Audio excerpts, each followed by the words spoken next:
Hoy se nos pone por delante de qué se trata la vida, no solo la vida cristiana, sino la vida de todo ser humano. Porque Dios nos creó a todos y ha sembrado en cada uno de nosotros, en todos los seres humanos, lo que se llama la moral natural. O sea que, de alguna manera, todo ser humano comprende que hay cosas que están bien y cosas que están mal. O sea, no es que yo tenga una opinión, es que está mal una cosa. Y yo no puedo tener una opinión contraria al mal. Y lo que está bien, está bien. Por ejemplo, matar.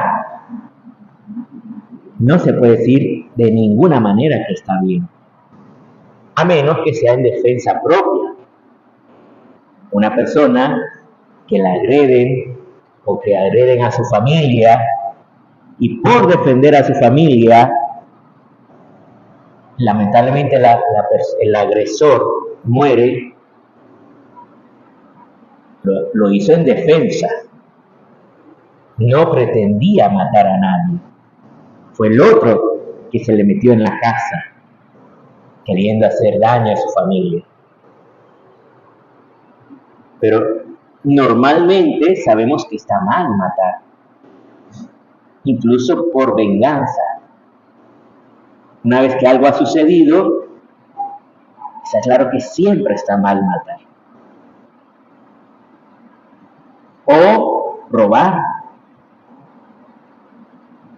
o mentir. Son cosas que tenemos una moral natural, que aunque alguien te diga, no te preocupes, sigue porque todo el mundo lo hace, pero tú en tu corazón internamente sientes, no, eso no estuvo bien.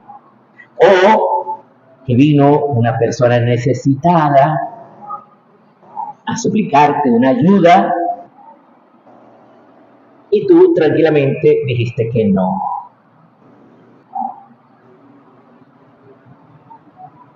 Hace falta estar muy endurecido para no darse cuenta que eso estuvo mal. Incluso aunque esa persona en otro momento tal vez te hizo daño y tú cuando ves esa persona te recuerdas del daño que te hizo, pero ahora está en necesidad, de alguna manera la conciencia te dice hay que ayudar a esa persona que está en necesidad.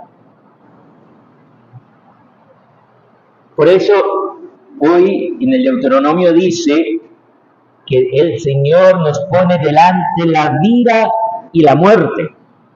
Hacer el bien te lleva a la vida.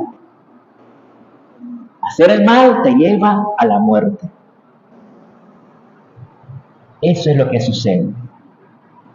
Estar en pecado grave, nos lleva a la muerte. Por eso la Iglesia te pide que si quieres comulgar y estás en pecado, hay que confesarse primero, porque la comunión es un alimento, y si estás en pecado estás en la muerte. Por lo tanto, a un muerto no se le puede dar de comer, hay que devolverlo a la vida primero. ¿Cómo se devuelve a la vida? Con el sacramento de la penitencia, confesando tus pecados ante el sacerdote. Es la fuerza del Espíritu Santo que te devuelve la vida cuando se te da el perdón de los pecados. Y es una gracia inmensa. Y dice, el Salmo va en esa línea también, porque dice, dichoso el hombre que no sigue el consejo de los impíos. ¿Cuál es el consejo de los impíos? ¿Qué es un impío? Un impío es una persona que no tiene piedad. Impío, sin piedad. Y la piedad tiene dos aspectos. La piedad hacia Dios, que es tener el gusto de las cosas de Dios. Por ejemplo, que tenemos el gusto de rezar, rezamos el rosario, lo hacemos con gusto porque sabemos que lo necesitamos. Venir a misa, lo hacemos con gusto. Pero si una persona dice, no, qué pereza, yo no quiero rezar el rosario. No, yo voy a ir a misa, hay que hacer cosas más útiles, tengo cosas más divertidas, ir a misa es aburrido. Y literalmente, si uno se fija bien, el formato de la misa no es como un centro de diversión, es algo serio que muchas veces para una persona que no está acostumbrada puede ser aburrido. Pero cuando tú le has tomado el gusto porque has descubierto que en cada una de las oraciones, que en cada una de las palabras, que en cada uno de los momentos, Dios viene a tu vida, Dios te está salvando, Dios está actuando en ti, entonces le tomas gusto, lo saboreas. Y hay también la piedad hacia el prójimo. La piedad hacia el prójimo es que cuando yo veo a alguien con necesidad, sin que nadie me lo pida, acudo a ayudarle en lo que pueda. O sea, una persona piadosa hacia el prójimo es una persona generosa, una persona que procura ayudar a los demás, especialmente a los más necesitados. O cuando alguien te pide un favor, ¿verdad? Eso es la piedad. Impío es una persona, por ejemplo, que es egoísta, que no le importa que otra persona esté con dificultades. Impío es uno que es capaz de matar a otro y no le molesta en la conciencia haber matado. Es más, lo justifica. Impío es aquel que miente a propósito para hacer daño a otra persona. Una persona impía. Entonces, y lo mismo a continuación dice, ni se sienta en la reunión de los cínicos. Cierto que ser cínico era en la antigüedad pues una filosofía, pero también hoy se entiende el ser cínico una persona que disfruta haciendo el mal. Es cínico porque lo disfruta, le dio gusto, incluso si la otra persona se queja, le dice que no le pareció bien, pues más lo disfrutó, hacer el mal a los demás. No le importa el sufrimiento del otro. Es duro, ¿verdad? Es el cínico.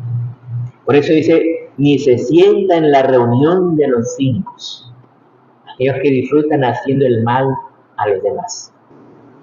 Por eso, el Señor nos llama a la conversión, a darnos cuenta que existe el bien y el mal, que no somos nosotros para decir lo bueno y lo malo, es Dios que nos ha mostrado.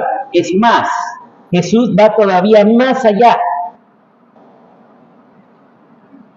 y nos habla de que lo que Él quiere es que lo sigamos. A nosotros los cristianos nos pide que lo sigamos, que nuestra vida sea seguirlo en ese caminar que Él tuvo. Y en su caminar avanzó hacia la cruz, hacia la muerte, hacia el desprecio de los poderosos. Dice, va a ser desechado de los ancianos, sumos sacerdotes y escribas. O sea, los que tenían el poder en aquella época. Y enseguida dice, ser ejecutado y resucitará. Por eso, el que quiera seguirme, y nos pone 3 condiciones para seguirlo.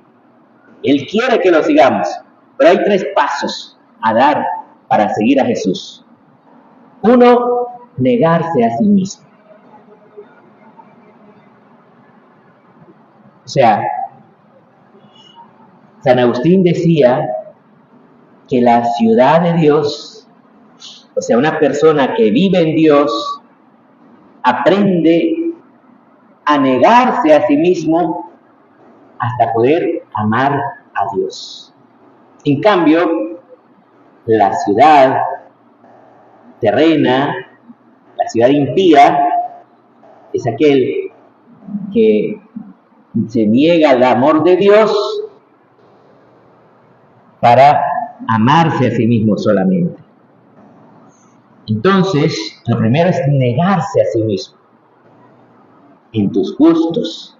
Incluso tienes una decisión que tú quisieras hacer algo, pero tú dices, no, Señor, tú me estás pidiendo otra cosa, ahora yo te sigo a ti. Cargar con su cruz cada día. ¿Qué es la cruz? La cruz no es el sufrimiento en general. La cruz es el sufrimiento por hacer la voluntad de Dios. Porque obvio, por ejemplo, una persona que ha sido esclava de licor va a tener un sufrimiento en el hígado, pero eso no fue por hacer la voluntad de Dios. Esa fue consecuencia de sus pecados.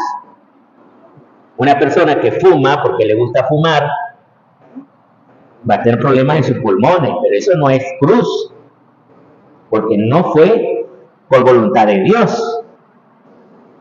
O sea, ni siquiera es que Dios le mandó la enfermedad de los pulmones, Él se la buscó, esa enfermedad de los pulmones. Entonces, esa es consecuencia de sus pecados, eso no es cruz.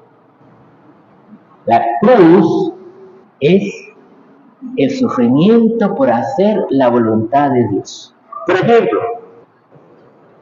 una pareja que se casan por la iglesia,